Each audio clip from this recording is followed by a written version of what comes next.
For decades, Lisa Bonet was seen as a symbol of quiet mystery, someone who existed just outside the noise of Hollywood while still shaping it from within. But after her separation from Jason Mimoa, something shifted. Not loudly, not dramatically, but deeply. Friends noticed it first, then insiders, and finally the public. This was not the story of a woman unraveling after a breakup, but of someone shedding a life that no longer fit. And the change has unsettled people more than anyone expected. A life that never belonged to the spotlight. Lisa Bonet's story begins long before fame, but it is impossible to separate her identity from the moment she entered America's living rooms as a teenager. She was born in San Francisco and raised in Los Angeles, growing up in an affluent, predominantly white neighborhood where she often felt like she didn't belong. As an only child after her parents' divorce, she later admitted that loneliness shaped her sense of self. She did not feel anchored to one world, and that sense of displacement followed her into adulthood. Acting arrived almost by accident. A friend invited her to an acting class, and for the first time, Lisa felt she had found a place where being different was not a weakness. That led to a guest role on St. Elsewhere while she was still in school, and soon after, an audition that would change her life. When she landed the role of Denise Huxtable, she was only 16 years old. Overnight, she became part of one of the most influential black families ever portrayed on television.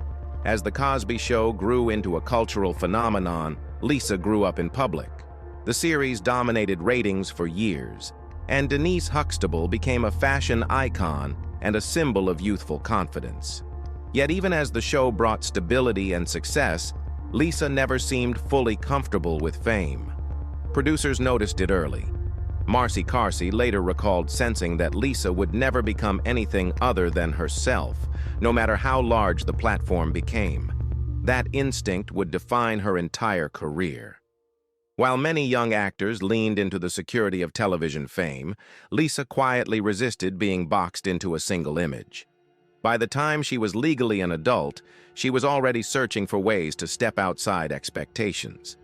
That search would soon place her in direct conflict with the wholesome image America had attached to her name. Breaking the image and paying the price. By the time Lisa Bonet turned 18, the gap between who she was and who the public expected her to be had become impossible to ignore. She was still playing the dependable big sister on a family sitcom, but internally, she was restless. Fame had arrived too early, too cleanly, and too easily. Lisa was already aware of the unspoken rule of television. Once an actor becomes a symbol, escaping that symbol can cost everything. That awareness led her to a decision that would permanently alter her relationship with Hollywood. She accepted a role in Angel Heart, a dark, adult film that stood in total contrast to the image of Denise Huxtable. The project was explicit, psychologically heavy, and openly sexual. When it was released, the reaction was immediate and brutal. The film's rating had to be adjusted after its initial cut, and headlines focused less on the story and more on Lisa's body and perceived betrayal of America's expectations. But Lisa never framed the decision as rebellion. In interviews, she explained that television actors were rarely taken seriously in film, and that she felt obligated to her own growth, not to a fictional character's reputation. When critics accused her of tarnishing Denise Huxtable, Lisa responded with clarity rather than apology. She made it clear that her responsibility was to herself, her freedom, and her craft. That stance shocked an industry accustomed to compliance, especially from young women. The consequences came quickly. Around the same time, Lisa was positioned to lead A Different World, a spin-off built around her character. The show launched successfully, but behind the scenes, pressure was mounting. When Lisa became pregnant, the situation exposed a deeper conflict of values. Producers debated incorporating the pregnancy into the storyline, seeing it as a chance to reflect real life and female autonomy. But the final decision was firm and unyielding. The character was not allowed to evolve alongside the woman portraying her. As a result, Lisa stepped away from the series she had helped inspire. Public narratives framed the exit as problematic, but those close to the production later defended her, emphasizing her youth and the overwhelming scrutiny she faced. At barely 20, Lisa Bonet found herself judged not only for her artistic choices, but for her body, her motherhood, and her refusal to conform. This period marked a turning point. Hollywood began to see her as unpredictable. Lisa began to see Hollywood as conditional, and once that line was crossed, there was no turning back. Motherhood, separation, and a quiet withdrawal. Motherhood did not arrive in Lisa Bonet's life as a subplot. It arrived as a full reorientation. When her daughter Zoe was born, Lisa's priorities shifted in ways Hollywood neither anticipated nor accommodated. The pace of her career slowed, but not out of confusion or failure. It slowed because she chose it to. In interviews from that period, Lisa spoke openly about stepping away from work, focusing on her child, and trying to understand who she was becoming outside of fame. Her marriage to Lenny Kravitz had begun with intensity and admiration, but it unfolded under relentless public attention. When the relationship ended, the separation carried emotional weight for both of them. Lenny later described the period as one of deep pain and exhaustion, while Lisa quietly reorganized her life around stability rather than spectacle. She moved with her daughter to Topanga Canyon, a deliberate retreat from Hollywood's machinery, raising Zoe in a space filled with animals, nature, and distance from cameras. During this time, Lisa made another symbolic decision that few celebrities would dare to make. She legally changed her name to Lila Koi Moon, explaining that she wanted something that honored her private self rather than her public persona. It was not a publicity move. It was an act of separation between the woman she was becoming and the image the industry refused to release. Professionally, this period was often misinterpreted as disappearance. In reality, Lisa was recalibrating. She spoke about yoga, introspection, and living differently, not as trends but as necessities. She did not reject acting, but she rejected the idea that her worth depended on constant visibility. When Zoe later chose to live with her father for a period, Lisa supported the decision despite the emotional difficulty. It reflected a pattern that would repeat throughout her life, choosing what felt right over what felt safe. Hollywood moved on quickly. New stars filled the gaps. Lisa did not chase relevance, and yet, when she eventually returned to acting, it was on her own terms, carrying with her a depth that only withdrawal can produce.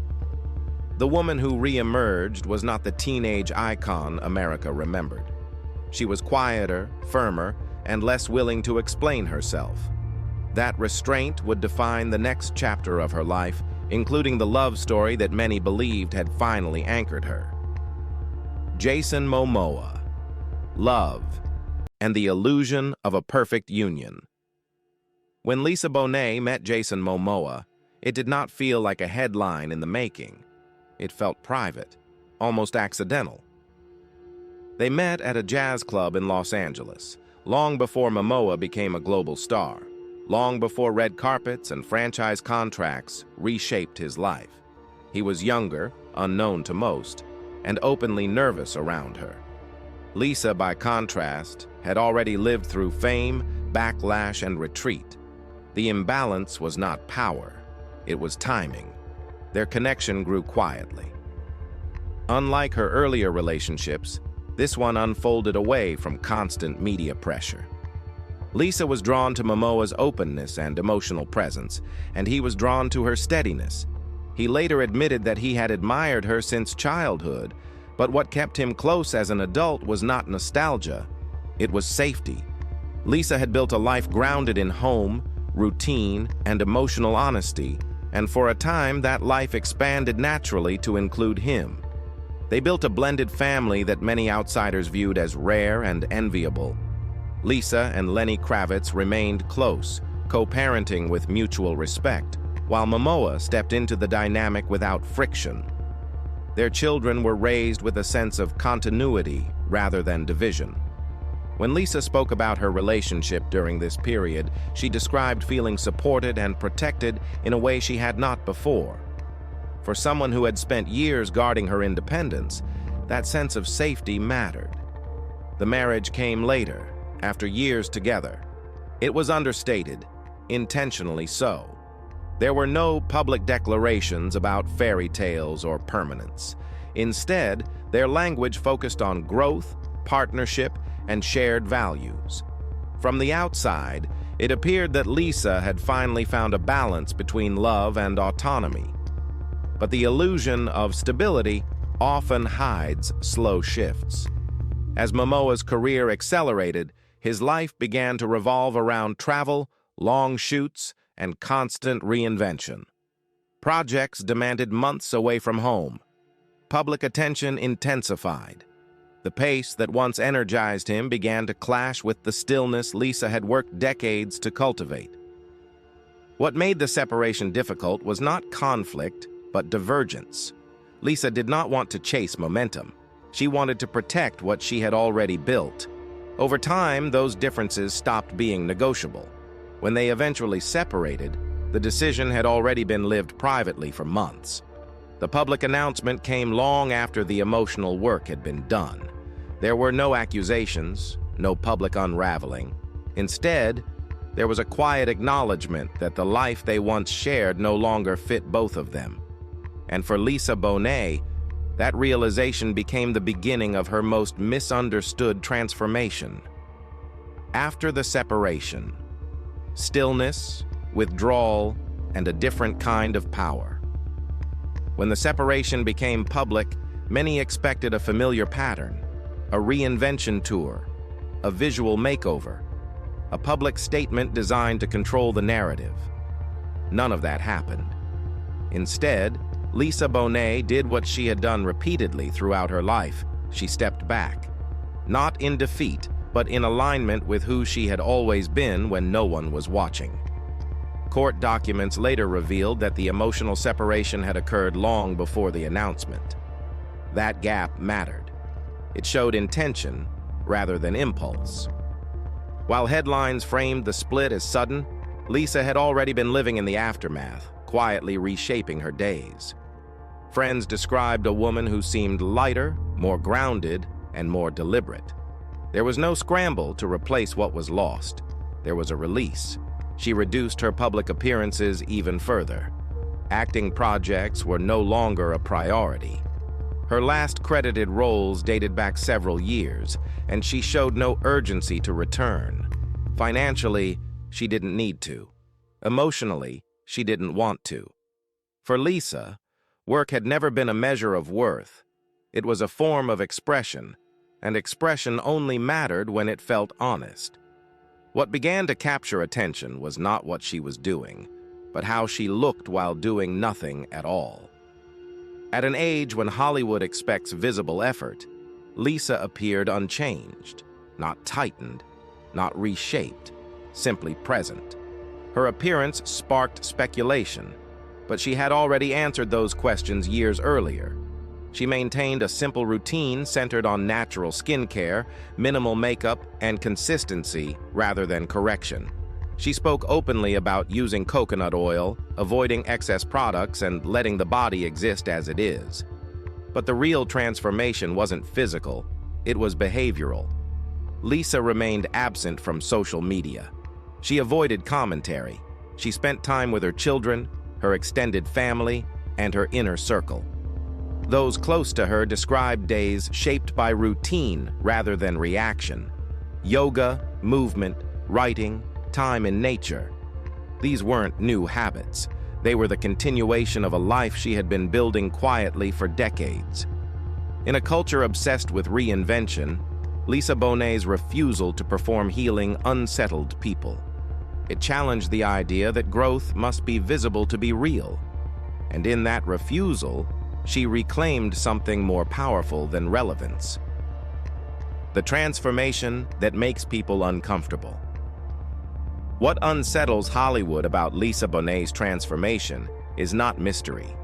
It is clarity. She did not emerge from her marriage chasing validation or rewriting her image.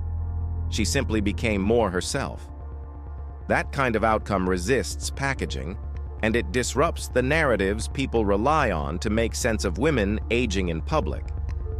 At an age when many actresses feel pressured to explain their faces, their choices, or their absence, Lisa explained nothing. She continued to prioritize natural movement, African dance, yoga, and routines that kept her connected to her body rather than at war with it. She rejected the language of anti-aging entirely. Her beauty philosophy was rooted in maintenance, not correction, care, not control. This approach echoed through her family. When her daughter faced invasive speculation about cosmetic work, the response was immediate and human, not polished, not defensive, simply honest. The message was consistent across generations. The body is not a public project. That stance, quiet as it is, has become increasingly radical. What people often mislabel as disappearance is actually completion. Lisa Bonet had already achieved fame, influence, and legacy early in life. What remained was the harder work of living in alignment without applause. The separation from Jason Mimoa did not create her transformation. It revealed it. It removed the last structure that required compromise with a pace she no longer wanted. She did not leave Hollywood in anger. She outgrew it. She did not abandon love. She redefined it. And she did not become invisible. She became unreachable to narratives that needed her to be something else. That is why her transformation causes a stir. It offers no drama to consume, only a mirror. Do you see Lisa Bonet's change as a quiet evolution or a rejection of Hollywood's rules? And do you think walking away can be more powerful than staying visible? Let us know in the comments, and if you want more stories like this, don't forget to like, subscribe, and stay with us for what others stop noticing.